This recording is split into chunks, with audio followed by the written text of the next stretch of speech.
In a world of fast-moving headlines and breaking news, staying informed has never been more important. From courtroom battles shaping national policies to global conflicts and high-stakes corporate investigations, we're bringing you the biggest stories you need to know. Today, a federal judge halts a controversial executive order, a chilling massacre in the Democratic Republic of Congo, and a stunning reversal for a long-imprisoned activist. Plus, a government shakeup leaves federal employees scrambling, and a high-profile financial probe rocks Wall Street. Stay tuned for the latest updates, right here. A federal judge has blocked an executive order issued by former President Donald Trump that sought to eliminate funding for diversity, equity, and inclusion programs. Judge Adam Abelson ruled in Baltimore that the order likely violates free speech protections, issuing an injunction that prevents the administration from cutting funding while legal proceedings continue. The order, signed on Trump's first day back in office, instructed federal agencies to remove grants and contracts tied to DEI initiatives. A follow-up order required federal contractors to affirm they do not support such efforts. The lawsuit, led by Baltimore and various higher education organizations, claims the orders exceed presidential authority and suppress free expression. While the Trump administration argues that federal spending should align with the president's agenda, critics warn that defunding DEI programs could disrupt education, research, and public services. For now, the injunction keeps funding in place as the case moves forward. Meanwhile, federal employees were met with an unexpected directive over the weekend.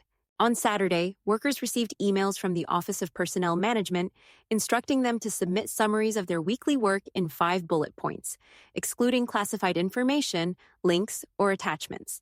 The move follows Elon Musk's announcement that all federal employees would be required to comply, per President Trump's instructions. Musk later posted on X that failure to respond would be considered a resignation.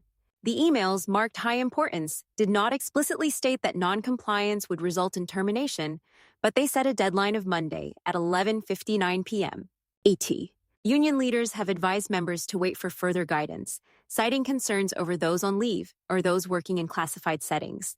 Everett Kelly, president of the American Federation of Government Employees, strongly criticized the move, calling it disrespectful to federal workers, including veterans in civil service. In international news, a brutal attack in the Democratic Republic of Congo has left 70 Christians dead. The Allied Democratic Forces, an extremist group linked to the Islamic State, reportedly beheaded victims inside a Protestant church in Kasanga. According to Open Doors, an organization supporting persecuted Christians, militants first captured 20 villagers before seizing 50 more and carrying out the executions. Jeff King, president of International Christian Concern, called the massacre part of a decades-long pattern of violence, with over 6 million deaths attributed to ongoing conflict in the DRC. Recent statistics from Open Doors show a rise in faith-based killings, with at least 355 Christians killed in 2024 alone. As instability continues, the Congolese government has vowed a strong military response against rebel forces. Back in the U.S., Native American activist Leonard Peltier has been released from prison after nearly 50 years, following President Biden's decision to commute his sentence to home confinement.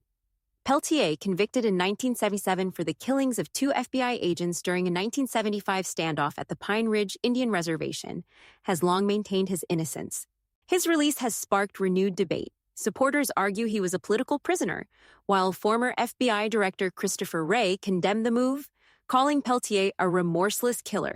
Despite being freed, Peltier remains under home confinement in North Dakota. Meanwhile, tensions are rising in the Middle East as Israel accuses Hamas of violating a ceasefire agreement. The militant group allegedly delivered the body of an unidentified woman instead of Shiri Bibas, a hostage kidnapped along with her 2 young sons in the October 7 attacks. Israeli officials confirmed the return of her sons' remains, contradicting Hamas's claim that an Israeli airstrike killed them. Prime Minister Netanyahu has vowed retaliation, while negotiations for further hostage exchanges remain stalled. In business news, the U.S. Justice Department is investigating UnitedHealth Group over its Medicare Advantage billing practices. The probe, which began in recent months, focuses on whether the insurer manipulated diagnoses to secure extra Medicare payments. UnitedHealth denied knowledge of the investigation, calling the allegations misleading. Following the news, the company's stock dropped 9%, sparking concerns across the healthcare sector. Federal downsizing efforts are now under review, after the Agriculture Department realized that recently eliminated positions were crucial to handling the ongoing bird flu outbreak. The outbreak has already led to the culling of 160 million birds, record high egg prices, and nearly $2 billion in federal spending. Officials are now working to reinstate key personnel after the Office of Government Efficiency, led by Elon Musk, slashed thousands of jobs. Finally, controversy erupted at CPAC after former White House strategist Steve Bannon was accused of making a Nazi salute during his speech. The gesture was compared to a motion Elon Musk made at an event in January, though Musk has denied any Nazi associations. While some claim the gesture was a harmless expression, others have drawn historical parallels, fueling debate over its intent and implications. That's all for tonight's news update. Thank you for joining us. We'll continue to monitor these stories and bring you the latest developments. Stay safe, stay informed, and have a good night. If you enjoyed this video, don't forget to hit the like button, share it with your friends, and subscribe to the channel. And don't forget to turn on the notification bell so you never miss an update.